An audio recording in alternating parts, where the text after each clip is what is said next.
और जो भी इंसान उस पेड़ के पास जाता है, पेड़ की शाखाएं बढ़ने लगती हैं और एक ही झटके में उसकी गर्दन दबोचकर मार देती हैं और उसके बाद उसका खून पी जाती हैं, जिसके डर से कोई भी इंसान उस जंगल में प्रवेश नहीं करता।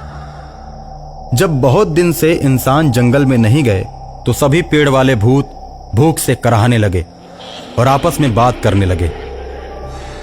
हम लोग अपनी भूख कैसे मिटाएं? भूतों के बीच एक अहंकारी भूत बोलता है, हम लोग गांव की तरफ जाकर अपने अपने तरीके से लोगों के मान से अपना भूख मिटाएंगे और उनके खून से अपनी प्यास बुझाएंगे। इस तरह योजना बनाकर सारे भूत गांव की तरफ चल देते हैं और अपने अपने तरीके से लोगों को मार देते हैं। सबको गांव भेजकर अहंकारी भूत जंगल में ही रह जाता है। अहंकारी भूत पूरे जंगल में घूम घूम कर जानवरों का शिकार करके खाता है और मजे में रहता है। सभी भूत जब गांव में शिकार करके एक जगह इकट्ठा होते हैं तो उनका नेता अहंकारी भूत नहीं दिखाई देता। अहंकारी भूत चालाकी से सभी भूतों को भगाकर जंगल में अकेला रहकर घूम घूम कर शिकार करता और जानवरों को मार कर खाता। वो अब एक बहेलिया का रूप बना चुका था। हाथ में तीर और धनुष लेकर दूर से ही पशुओं और पक्षियों का शिकार कर दिया करता और धीरे धीरे वो जंगल के सारे पशु पक्षियों को मार कर खा गया और एक दिन वो जंगल में अकेला ही रह गया। पशु पक्षी न मिलने पर वो जंगल के पेड़ों से फल खाने लगा और मजे से रहने लगा। और दूसरी तरफ जब गांव के भूत एक जगह इकट्ठा होते हैं और वहां अपने अहंकारी भूत को नहीं पाते तो सोचने लगते हैं, हमारा अहंकारी नेता कहां गया? अहंकारी जरूर कोई न कोई चाल चल रहा होगा। मीठा तो बहुत बोलता है लेकिन हम लोगों से नफरत करता है। हमेशा कोई न कोई नई चाल चलता रहता है। हम सभी को धोखा देना अब उसकी आदत बन चुकी है। उसको छोड़ देना ही उचित है। नहीं भाई, अहंकारी भूत चाहे जो करे उसे छोड़ना उचित नहीं, इसलिए कि हम सब में सबसे ज्यादा ताकतवर वही है। अगर कोई घटना घटित होती है तो वो हम सब के काम आएगा। दूसरे भूत के कहने पर सभी उसकी बात को मानते हैं और अहंकारी भूत की खोज में निकल पड़ते हैं। गांव में वो कहीं नहीं मिलता तो फिर सभी जंगल की तरफ निकल पड़ते हैं।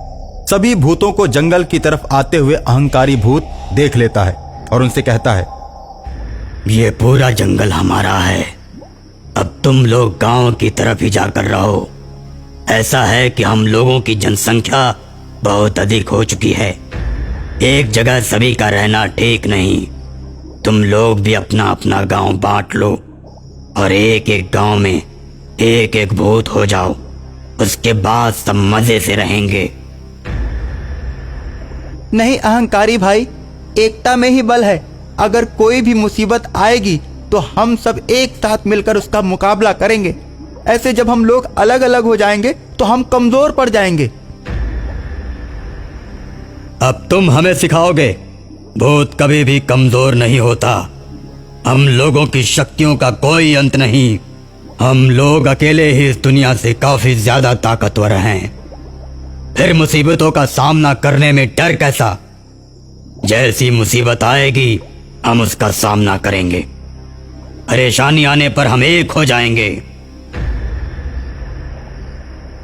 नहीं, आज हम तुम्हारा कहना नहीं मानेंगे। हम लोग तुम्हारे साथ ही रहेंगे। ठीक है, तो फिर जंगल में आ जाओ। और इस तरह सभी भूत फिर से जंगल में रहने लगते हैं और पेड़ का रूप धारण कर लेते हैं। जब भी कोई पक्षी पेड़ पर बैठता है तो पेड़ बने भूत उसे मार कर खा जाते हैं। और अगर कोई जानवर पेड़ के नजदीक से गुजरता है तो पेड़ की शाखाएं बढ़ने लगती हैं और जानवर को पकड़कर खा जाती हैं। यह सिलसिला बहुत दिनों तक चलता रहता है। एक दिन अहंकारी भूत ने सोचा, मैं सभी भूतों को मारकर पूरे जंगल पर कब्जा कर लूं। ऐसा सोचकर अहंकारी भूत जंगल में आग लगा देता है। आग लगते ही जंगल के सारे पेड़ जलने लगते हैं।